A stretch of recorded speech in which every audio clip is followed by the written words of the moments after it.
Welcome to Culture Screen, where we analyze culture. In this episode, we are summarizing the 6th episode from Season 4 of the Sopranos series titled Everybody Hurts. The episode first aired on October 20th, 2002. In the beginning, as Adriana joins Chris in using heroin, Christopher's addiction worsens. Chris receives a call from Tony unexpectedly wanting to meet him. In this encounter, Tony finally tells Christopher his strategy, letting him know that going forward, he'll be directing things primarily via him. Tony also observes that Christopher is inebriated, but Christopher dismisses it as a result of the wine he consumed. While Tony and his buddies regularly eat at Vesuvio's on a rapidly rising unpaid account, Charmaine and Artie continue to suffer financially with the restaurant. We see Artie is attracted to Elodie, his new hot hostess. Elodie ends up convincing Artie to partner with her brother, Jean-Philippe, in a business proposal involving an investment in the Armagnac brand of French vodka. Charmaine is doubtful because she can see how Elodie takes advantage of Artie being attracted to her to use Artie's finances. Disregarding Charmaine, Artie initially avoids Tony before attempting to borrow money from a connected acquaintance to gather the money he needs for the investment. Ralph Cifaretto declines his request since Tony would defend Artie if he were to ever not pay back on the loan. AJ spends some time hanging out with a group of buddies that are interested in his mob-connected relatives. AJ begins dating a girl named Devin Pillsbury. AJ tries to show off by sharing that his dad owns a strip club. When the subject of front companies and money laundering businesses like the infamous Godfather Olive Oil Company come up, instead of heading to the strip club, AJ and the crew end up at Satriale's and they leave right away. Later, Carmela returns home and interrupts AJ and Devin. In an attempt to use Meadow's dorm room, AJ phones Meadow.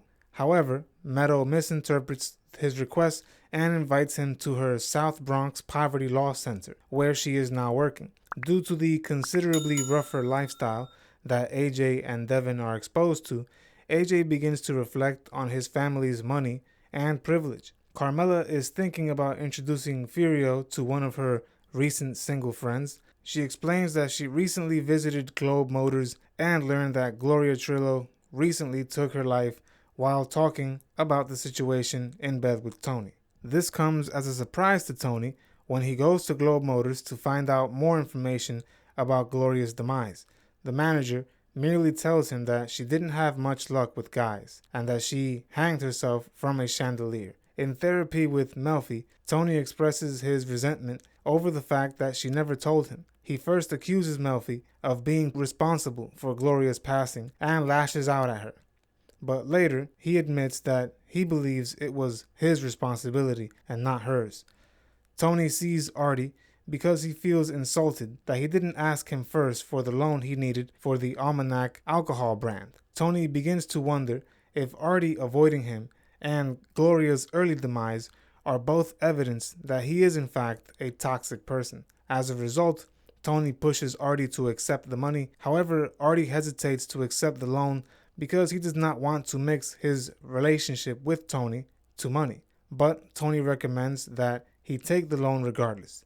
Tony even offers Artie a reasonable interest rate of just 1.5% because Artie is of course his close friend. Convinced by this deal, Artie agrees and thanks him with a bottle of Armagnac. Immediately after leaving Artie's, Tony instantly starts drinking the beverage in front of Artie's house. Tony has a nightmare about going to Gloria's house for supper, and he sees Gloria has a scarf wrapped around her neck. Gloria walks to her oven to stir an unknown material when the chandelier in her home is seen dragging from the ceiling. Due to the weight of the chandelier, some of the paint on the ceiling drops directly into the glass of Armagnac. As Tony finally begins to wake up, Gloria offers to take off the scarf so he may see her neck. Remember, I am summarizing the entire series, so subscribe and click on the notification bell to be reminded when I upload the next episode. I will be reviewing other TV shows and movies as well, so let me know what your favorite TV show or movie is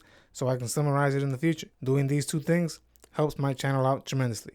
I thank you for your support. Later on, we see Tony feels he is guilty for Gloria's death, and so he starts helping everyone in his vicinity. Tony even signs the living trust documents he had previously avoided signing. He chooses to sit down with Brian, Carmela's cousin, the financial expert, and even connects Brian with Patsy Parisi to request some fine suits as a favor. He immediately makes plans to go with Carmela to see Billy Joel live. Tony also invites Brian and his wife, as well as Furio and his friend Liz, whom Carmela had attempted to set up with but failed to do so. In a rare act of goodwill toward Janice, Tony also buys her supper and wishes her luck in her relationship with Bobby Bacala. This is in contrast to Janice's expectation that Tony will once more meddle in her romantic life.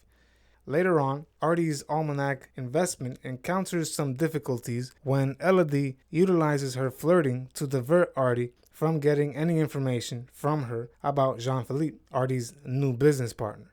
Jean-Philippe refuses to call Artie back, and a worried Artie mentions this to Tony, who advises him to conduct the business as usual by seeing Jean-Philippe in person and collecting his investment. Following Tony's suggestion, Artie visits Jean-Philippe at his apartment. There, he is greeted by a distressed Jean-Philippe, who informs Artie that their investment in Almanac has failed because their business partner has decided to drop the product line because no one could come up with a successful strategy to actually market the Armagnac vodka. Artie is of course angry at this and asks for his money back. But Jean-Philippe tells him that it is impossible for him to get the money back because he has already spent the money, and that is a common risk when taking on a new business. Moving on, Artie tries awkwardly to intimidate Jean-Philippe before starting a fist fight that he swiftly loses as Jean-Philippe rips out his earring by tearing his ear and tosses him outside the apartment headfirst. This ends in a complete disaster. Artie then contemplates killing himself with a bottle of pills after calling Tony to sob uncontrollably and apologizes out of fear of Tony retaliating against him if he does not produce the money he loaned him. Artie is also left incredibly embarrassed as a result of this failure, both for being hustled and later beaten up by the man who scammed him. This event causes Artie to try to take his life. Artie is saved by the emergency responders who arrive shortly after Tony calls 911 on his behalf. They pump Artie's stomach and he is saved. When Tony visits Artie in the hospital, Tony gives him some advice and explains that the incident is to be reported as a mugging. Tony offers to settle the situation by having Artie forgive his sizable tab at Vesuvio's when Artie brings up the loan he lost. Artie realizes that Tony had prepared for this inevitability, and Artie ends up blaming Tony for planning this all out from the beginning. Tony is of course offended by this and ends up storming out after calling Artie a coward for attempting to take his life. He seems to have put his remorse over Gloria behind him in his following meeting with Dr. Melfi in light of his recent problems in his personal life. But he does mention that he gave some money to the suicide prevention hotline in Gloria's honor. Later on, Tony sends Furio to Jean-Philippe's apartment directly to collect the money Artie gave him. As we catch up with AJ, we see him and a buddy go to visit Devin. They are shocked to discover that she is extremely affluent and resides in a guarded mansion with security. AJ is humiliated and wonders why Devin didn't bring up this point while he was ranting about how ridiculous his own money was. When AJ's friends ask him why his family isn't very wealthy in spite of their links to the mob, AJ is unable to respond. That was episode number 45, titled Everybody Hurts. To watch the next or previous episode summary, click on the link in the description or at the end of this video. If you enjoyed this summary, consider clicking like. It goes a long way toward helping me grow this channel. Also, consider supporting us on Patreon. Follow us on Instagram and Twitter. I'll see you on the next one. You gotta get your arms around this thing. We upload new videos every week, so subscribe to our channel. Don't forget to hit the like button as well. Click the notification bell to be notified of when we upload these videos. See you on the next episode of Culture Screen.